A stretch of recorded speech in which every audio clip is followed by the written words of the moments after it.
नमस्कार, आपके साथ मैं हूं दीपशिखा भारद्वाज और आप देख रहे हैं न्यूज स्टेट। दो टोक में आपका स्वागत करती हूं। बीजेपी के लिए हिंदुत्व सबसे बड़ा हथियार है। हर मोर्चे पर बीजेपी इसी हथियार का इस्तेमाल करती है। राजस्थान के रण में भी बीजेपी इसी हथियार से विरोधियों पर प्रहार कर रही है। अलवर में सीएम योगी ने कांग्रेस सरकार पर बड़ा हमला किया और गहलोत सरकार को हिंदू विरोधी सरकार करार दिया। साथ ही उन्होंने कहा कि तालिबानी सोच रखने वालों का इलाज केवल बजरंगबली की गदा ही है। मतलब साफ है, चाहे लोकसभा चुनाव हो या फिर विधानसभा चुनाव, बीजेपी हिंदुत्व के हथियार से विरोधियों को पस्त करती रही है और एक बार फिर बीजेपी हिंदुत्व के सहारे फिर से सत्ता में काबिज होने की तैयारी कर रही है। आज दो टोक में इसी पर चर्चा करेंगे, लेकिन सबसे पहले ये सवाल जिस पर हमारी ये चर्चा केंद्रित रहने वाली है, एक बार वो सवाल आपको हम बता देते हैं। हिंदुत्व की हुंकार, योगी की ललकार, धर्म का रण, योगी का प्रण, 24 की लड़ाई बजरंग बली पर आई, धर्म की दुहाई 24 में करेंगे चढ़ाई, हिंदू वोट की जंग, क्या विपक्ष का निकलेगा दम। ये तमाम सवाल जिन पर आज हम चर्चा करेंगे, इन सवालों पर हम बात करेंगे कि क्या वाकई हिंदुत्व के शेर पर सवारी कर बीजेपी को सफलता मिलेगी। लेकिन उससे पहले एक रिपोर्ट। भाइयों बहनों, तालिबान का उपचार तो बजरंगबली की गदा ही है। देख रहे हैं ना, इस समय गाजा में इजराइल तालिबानी मानसिकता को कैसे कुचलने का काम कर रहा है। सटीक एकदम निशाना मार मार करके। भारतीय जनता पार्टी के पास अब कोई भी मुद्दा नहीं रह गया। पिछली बार जब राजस्थान में चुनाव हो रहे थे तो याद करिए, योगी आदित्यनाथ जी जब वहां गए थे तो उन्होंने बजरंगबली को आदिवासी और वनवासी बता दिया था, सिर्फ वोट बैंक की राजनीति के तहत। आज सिर्फ वही मुद्दे उठा रहे हैं। उन्होंने ये नहीं बताया कि उत्तर प्रदेश की क्या हालात है। उन्होंने गायों पे चर्चा की, उत्तर प्रदेश में गौ माता की, गौवंश की किस तरह से दुर्दशा हो रही है, ये सारी उत्तर प्रदेश की जनता देख रही है और रोज हम देखते हैं। दूसरी जगह राजनीतिक रूप से इस तरीके की बयानबाजी करने के बजाय उत्तर प्रदेश के मुख्यमंत्री श्री आदित्यनाथ जी को उत्तर प्रदेश की तरफ देखना चाहिए। गायों की क्या स्थिति है, हमने तो वहां पर गौ मंत्रालय भी बनाया है, गायों के लिए प्रबंध किए जा रहे हैं, व्यवस्थाएं की जा रही हैं। राजस्थान में हमने उसके लिए निधि आवंटन किया, लेकिन उत्तर प्रदेश में भाजपा के नेता और भाजपा सरकार तो एसी कमरों में बैठी हुई है। उसके बारे में कम से कम चिंतन करना चाहिए। जहां की प्रदेश की जनता ने जिम्मेदारी दी है, पहले उसका निर्वहन करिए। तो आपने जाना किस तरीके से बयान दिया गया है और उसके बाद किस तरीके से सियासी सरगर्मियां हैं एक बार फिर से सुलगने लगी हैं, और इसी पर चर्चा करेंगे हम। इस समय बीजेपी के नेता आलोक वत्स हमारे साथ जुड़ चुके हैं, डॉक्टर सुधा मिश्रा कांग्रेस के प्रवक्ता वो हमारे साथ जुड़ चुके हैं, वरिष्ठ पत्रकार हैं अरविंद जय तिलक जी, आपका भी मैं स्वागत करती हूँ हमारे साथ इस चर्चा पे। सबसे पहले आलोक वत्स जी, आपके पास में आना चाहूंगी और आपसे ये जानना चाहूंगी, चाहे बात कर्नाटक की हो या फिर बात हो राजस्थान की, बजरंग बली का जिक्र होता है, बीजेपी का ये एक रुझान बन चुका है हिंदुत्व के शेर की सवारी कर क्या लोकसभा के चुनाव में बेड़ा पार हो पाएगा? देखिए दीपशिखा जी, हनुमान हमारे आराध्य हैं और उनका नाम लेके कुछ किसी चीज की अगर बात की जाए तो उसमें सफलता ही मिलती है। और रही बात राजनीतिक उपयोग का, तो आज देश 5वीं सबसे बड़ी अर्थव्यवस्था में खड़ी है। 65 वर्षों में जो काम नहीं हुआ था, उससे ज्यादा काम विगत 9 वर्षों में हुआ है। आज देश का में महिलाओं के साथ जो दर्दनाक, शहर की महिलाओं की बात नहीं कर रहा हूँ, गांव दूर दराज इलाकों की महिलाओं जो निजात दिलाई है हमने शौचालय निर्माण करके, आप उस अनुभूति को सोच भी नहीं सकती हैं कि उनके लिए कितनी बड़ी चीज है। जो घरों का निर्माण किया हमने, कोई भेदभाव नहीं किया। जो हमने आवास दिए उसमें भी कहीं भेदभाव नहीं किया। जो हमने करोड़ों लोगों का ऑपरेशन सक्सेसफुल हुआ हमारे प्रोग्राम के तहत, हमने उसमें कोई भेदभाव नहीं किया। हमने सड़कों का जाल बिछा दिया पूरे भारत के कोने कोने में, उस पर किसी को चलने के लिए किसी को भेदभाव के साथ नहीं किया है। यही हाल रेल का है, यही हाल एयरपोर्ट्स का है, और यही हाल देश की अर्थव्यवस्था को मजबूती देने का है। इसमें सबका साथ, सबका विकास और सबका विश्वास लेकर हम देश को। चलिए, यानी कि आपका कहना है हिंदुत्व के साथ साथ सामाजिक विकास पर भी आपका ध्यान है। और सुधा मिश्रा जी हमारे साथ जुड़ी हैं कांग्रेस से। सुधा मिश्रा जी, आपसे जानना चाहेंगे, अगर बीजेपी हिंदुत्व की बात कर रही है तो दिक्कत क्या है? आपके नेता तो हिंदुत्व को, सनातन को बीमारी जैसा कहते हैं। अगर इस नाम पर वोट मिल रहे हैं तो दिक्कत क्या है? कांग्रेस फिर क्यों कहती है कि राम मंदिर की प्राण प्रतिष्ठा हो रही है? तो क्या एक ही पार्टी का ठेका, एक ही पार्टी को बुलाया गया है?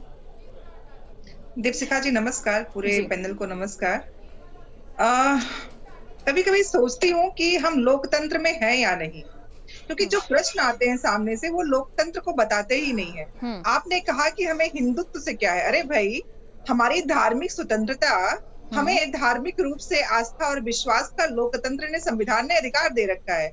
किसकी ठेकेदारी है भाई? हमारे लोकतंत्र में कहीं लिखा है क्या कि ठेकेदारी किसी की है? आज मैं करवा चौथ का व्रत हूँ, मैं कांग्रेस में हूं, तो क्या मेरी आस्था उतनी मजबूत नहीं है जितनी वत्स जी के घर के वालों की होगी या किसी और की होगी? कैसी कैसी बात। इन्होंने कहा कि हनुमान जी का नाम लेके शुरू करने वाला काम कभी भी ऐसा नहीं होता कि ना हो।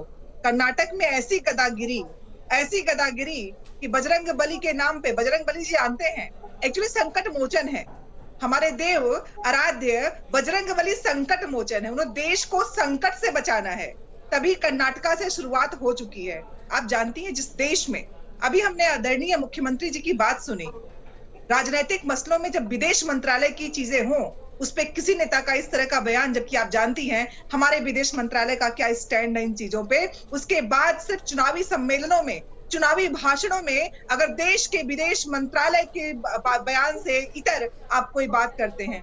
आप मुझे बताइए, अगर हमारे मुख्यमंत्री या हमारे प्रधानमंत्री जी सबका साथ सबका विकास करते हैं तो आपका पहला प्रश्न गलत है कि हिंदुत्व से हमें क्या प्रॉब्लम है। हमारा सबका साथ सबका विकास पूरे देश के हर धर्म जाति की बात करता है, तो आपका पहला प्रश्न गलत। हिंदुत्व, चलिए, मेरा पहला प्रश्न गलत अगर होता है तो आप मुझे एक बार एक बार आप मुझे बता दीजिए। जब प्रियंक, कर्नाटक की आपने बात की, जब प्रियंक खड़गे की ओर से कहा जाता है कि सनातन धर्म बीमारी जैसा है, उस समय बहुत से कांग्रेस नेता हैं जो पैरवी करते हैं, कहते हैं कि ये तो व्यक्तिगत बयानबाजी है। जी दीपशिखा जी, आप लोग प्लीज धर्म के मसले में अगर धर्म को पढ़ेंगे, सनातन धर्म को, हमारे धर्म में निगुण और सगुण दोनों धर्मों को, आप जानती है हमारे यहाँ दोनों तरह के लोगों को एक साथ रखा गया। कभी किसी ने किसी प्रश्न चिन्ह खड़ा नहीं किया। मतभेद वाले लोग भी थे जो ईश्वर को नहीं मानते थे। आप लोग जानते हैं ना, धर्म हमारा क्या कहता है कि सभी तरह के लोग एक साथ रहे, जिसकी जो आस्था वो माने। कौन क्या अपने मान्यता के रूप में धार्मिक आस्था क्या है, इस पे आप और हम प्रश्न चिन्ह कैसे खड़ा कर सकते हैं? भाई, जिसको निर्गुण को मानना है, जिसको नहीं मानता है, जो ईश्वर के रूप को मानता है वो माने। आप लोग कैसे कहेंगे कि तुमको यही मानना पड़ेगा? धर्म की दुहाई हम देने वाले कौन होते हैं? हमारा संविधान कहता है कि अगर एक व्यक्ति भी किसी और धर्म का है, उसको संविधान अधिकार दे रहा है। और आप कह रहे हैं हिंदुत्व की हुंकार, योगी की ललकार। अरे गजब बात करते हैं आप लोग, झूठ पे झूठ। सबका साथ सबका विकास सभी धर्मों की बात है, फिर आपने कैसे कह दिया हिंदुत्व? कैसे आप कह सकते हैं हिंदू विरोधी? कैसे आप कह सकते हैं कि गाय और भैंस एक? जब भी हम बात करेंगे, आपको जानना है गाय की हालत। लखनऊ में आइए, मैं आपको नाम बताती हूँ, कल्याणपुर, इंदिरा नगर, आइए आप देखिए। आपने कहा कि सबको, आपने कहा कि जिस तरीके से हमारे धर्म में कहा जाता है कि जो जिसको जो माना है वो माने, पर ये तो नहीं कहा जाता कि आप दूसरे के धर्म को ये कह दीजिए कि वो बीमारी जैसा है। मैं बता रही हूँ, चारवाक दर्शन, नहीं ये बता दीजिए हमारे यहाँ। सुनिए, चारवाक दर्शन है, 6 दर्शन है अपने यहाँ, चारवाक दर्शन है, पढ़ लीजिए उसको। जितनी भी विरोधी बातें हैं, आपका हमारा धर्म हिंदू धर्म माने, हम सनातन धर्म यानी कि आप इस पर बात करेंगे नहीं, इधर उधर की बात करेंगे, इस पर बात करेंगे नहीं। कोई बात नहीं, अगर आप जवाब नहीं देना चाहते तो मैं इस समय अरविंद जय तिलक के पास चलती हूँ। अरविंद जय तिलक जी, आप मुझे बताइए कि जब भी लोकसभा चुनाव आते हैं या कोई भी चुनाव आता है, तो एक तरफ कहीं ना कहीं धर्म को लेकर जिस तरीके से बात निकलकर सामने आती है, क्या ये वक्त है कि धर्म की राजनीति से ऊपर उठकर हमें विकास की बातों को करना चाहिए? और जब बात धर्म की होती है तो राजनीतिक जो पार्टियां हैं कई बार अपना दोहरा चित्रण भी दिखाती हैं कि एक तरफ उनके पार्टी के नेता उसी सनातन धर्म पर कुछ बोलते हैं तो वहीं दूसरी तरफ दूसरी पार्टी ये बताती है कि हम ही इस धर्म के ठेकेदार। देखिए दीपशिखा जी, भारतीय जनमानस में या भारतीय राजनीति में धर्म और राजनीति को अलग नहीं किया जा सकता। गांधी जी स्वयं कहा करते थे कि अगर धर्म को राजनीति से अलग कर दिया जाएगा तो फांसीवाद बन जाएगा। तो ये भारतीय जनमानस जो है धर्म को, या जो उसके राजनेता हैं, प्रतिनिधि हैं, स्वाभाविक रूप से उनकी जुबान पे आएगी ही, चाहे वो भाषण हो, रैली हो, जनसभा हो, इससे इनकार नहीं किया जा सकता। अभी सुधा जी कह रही थी कि जो कांग्रेस जो है हमेशा हिंदुत्व का समर्थन की है। आपको याद होगा दीपशिखा जी, 2014 में जब लोकसभा का चुनाव कांग्रेस हार गई थी तो ए.के. एंटनी कमेटी बनाई गई थी। उन्होंने अपनी रिपोर्ट में कहा कि कांग्रेस की छवि जो है हिंदुत्व विरोधी के तौर पे जो है जनमानस में फ्रेम हुआ, इस वजह से। तो ये उन्हीं के पार्टी के नेता अपनी रिपोर्ट में कहते हैं। और बाकी किस तरह राम सेतु पर और राम को लेकर के कांग्रेस जो है एफिडेविट सुप्रीम कोर्ट पे दी है, किसी से छिपा नहीं। पहली चीज। बिल्कुल। दूसरी चीज, आपके जो मसला है अलवर का, तो देखिए योगी जी जो है हिंदुत्व के फायरब्रांड नेता है और वह किस तरह जो है राष्ट्रीयता को जो है हिंदुत्व से लेकर के, आपने देखा कि इजराइल का भी जिक्र किया, तो उनके हिंदुत्व में राष्ट्रवाद भी है। उन्होंने अगर ये सवाल उठाया कि अगर अलवर के राजगढ़ में अगर 300 साल पुराने मंदिर को गिरा दिया जाता है, वहीं के कठुमर में जो है पूरी तरह से एक गौशाला को जो है ध्वस्त कर दिया जाता है, बुलडोज कर दिया जाता है, या गो हत्यारों को 25 लाख दिया जाता है और कन्हैया लाल के परिवार जिनको उदयपुर में गला काट दिया गया 5 लाख दिया जाता है, तो सवाल तो बनेगा। ये तो इसका ये एक इसका सेंटिमेंट वाला पक्ष है। बिल्कुल। दूसरा इसका राजनीतिक पक्ष भी है। दीपशिखा जी देखिए, आप देखेंगे तो ये जो अलवर है जो है राजस्थान का सिंह द्वार कहा जाता है, प्रवेश द्वार कहा जाता है। इसका जो पूर्वी हिस्सा है मेवात में आता है, इधर झुंझुनू है, गंगानगर है, चूरू है, लगभग 35 सीटें विधानसभा की है। तो योगी जी कहीं ना कहीं जो है अलवर में खड़े होकर के, तिजारा में खड़े होकर के वह पूरे 35 सीटों को जो है उन्होंने एड्रेस किया। चूंकि ये किसी से छिपा नहीं कि अलवर कांग्रेस का गढ़ रहा है। 16 लोकसभा चुनाव अब तक हुए जिसमें 10 बार जो है कांग्रेस जीती।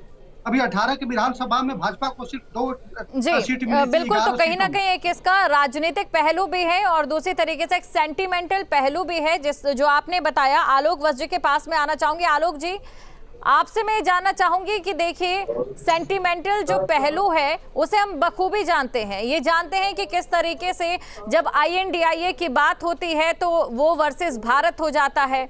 लेकिन क्या ये एकमात्र इस समय चीज है बीजेपी के पास जो कि 2024 के लोकसभा चुनाव में बीजेपी का बेड़ा पार करेगी, या इसके अलावा और भी रास्ते जिनके सहारे बीजेपी मैदान में उतरेगी? कांग्रेस को ये मौका नहीं देगी कि कर्नाटक में बजरंगबली आए तो गदा बीजेपी को ही मार दिया। देखिए, बजरंगबली द्वारा किया गया कोई भी कार्य हमें स्वीकार है। और रही बात राजनीति में या खेल में दीपशिखा जी, तो जब आप मैदान में जाती हैं तो 2 ही चीज हो सकती है आपके साथ, या तो आप जीतेंगे या आप हारेंगे। तो हम जीत में भी उतनी ही खुशी मनाते हैं और हार में भी हम उतना ही आत्मचिंतन करते हैं। आप तो शायद उम्र में छोटी हैं, लेकिन जो हमारे अरविंद जी हैं उनको शायद पता होगा कि हम 2 पर सिमट गए लोकसभा में और वहां से हम 303 पे आ गए और इस बार 350 पार करेंगे अपने कर्मों के कारण। अभी जो ये कांग्रेस गलबैया कर रहा है 26 दलों के साथ, आप क्या हिंदुस्तान के आवाम को बेवकूफ समझती हैं? 23 में आप पानी पी कर राज्यसभा के चुनाव में एक दूसरे के को कोस रहे हैं और 23 में आप विधवा विलाप कर रहे हैं। आज 24 में सुधा जी जो है तो कहेंगे कि नहीं, वी आर ऑल मैरिड और हमारा हनीमून हो रहा है। तो देश की जनता इसको एक्सेप्ट करेगी। इस्तेमाल करें आप मुस्कुरा एक मिनट मैं आप पर नहीं कह रहा हूँ, मैं दलों को कह रहा हूँ। आप पर पर्सनल नहीं है, आप पर पर्सनल नहीं है, आप जहाँ का इंगित कर रहा हूँ उसको देखिए। सुधा जी मेरी बात सुनिए, आप पर पर्सनल नहीं है। एक तो सभी जो मेरे गेस्ट यहाँ पर जुड़े हैं उनके साथ मैं ये उम्मीद करती हूँ कि वो शब्दों की मर्यादा का ध्यान रखें, शब्दों की मर्यादा का ध्यान रखें। लेकिन सुधा जी बिल्कुल, और वही 26 दल 24 में मैरिड हो जाएंगे, तो ये देश नहीं एक्सेप्ट करेगा। एक मिनट, ये देश एक्सेप्ट नहीं करेगा। चलिए सुधा जी के पास जाती हूँ, सुधा जी के पास जाती हूँ, शब्दों की मर्यादा का जरा ध्यान रखें। नहीं सुधा जी, आप मुझे एक बात बताइए, सुधा जी एक मिनट, आप ये बात बताइए कि अगर कोई सनातन धर्म का विरोध किया जाता है तो क्या आपकी पार्टी की ओर से कोई एक्शन लिया जाएगा या फिर उस समय भी व्यक्तिगत विचार कहा जाएगा? दीपशिखा जी, सबसे पहले आप चूंकि स्वयं स्त्री हैं, जिस तरह से शादी का मजाक बनाए, जो संस्कार हमारे यहाँ है, हमारे यहाँ विवाह संस्कार है और इन्होंने उस विवाह के संस्कार सुधा जी समय कम है और सभी से ये अनुरोध है कि आप थोड़ा मर्यादा का ध्यान रखें। लेकिन इसमें आप कहेंगे कि हम डाइवोर्स हैं और 24 में कहेंगे हम मैरिड हैं, तो देश की जनता इसको नहीं एक्सेप्ट करेगी। आप इसकी सॉरी बोले, मैंने कोई असली और शब्द नहीं इस्तेमाल किया है, ना किसी को पर्सनल अटैक किया मैंने। आप पढ़ी लिखी महिला हैं तो समझिए, अगर आप पढ़ी लिखी नहीं है तो आप नहीं समझेंगी मेरी। शब्दों की मर्यादा का ध्यान रखिए जो भी हमारे साथ जुड़े। लेकिन ये एक बड़ा सवाल यहाँ पर बना हुआ है। आप तीनों का हमारे साथ जुड़ने के लिए बहुत बहुत शुक्रिया। और कुल मिलाकर जिस तरीके से जब भी लोकसभा चुनाव की बात होती है तो धर्म का मुद्दा आता है, धर्म के मुद्दे के साथ ही कई चीजें निकलकर सामने आती है, फिर चाहे वो हिंदुत्व की हो या फिर अल्पसंख्यकों को अपने पाले में करने को लेकर हो। और अक्सर आपने देखा है कि बयानबाजी भी ऐसी होती है जहां पर इधर उधर निकल लिए जाते हैं जो हमारे नेता होते हैं। अब ऐसे में सवाल ये खड़ा होता है कि वास्तविक मुद्दे चर्चा के अक्सर गायब रहते हैं, जिसका खामियाजा किसी और को नहीं, सिर्फ और सिर्फ जनता को ही भुगतना पड़ता है। दो टोक में फिलहाल के लिए इतना ही। मुझे दें इजाजत, आप बने रहे न्यूज़ स्टेट के साथ। नमस्कार।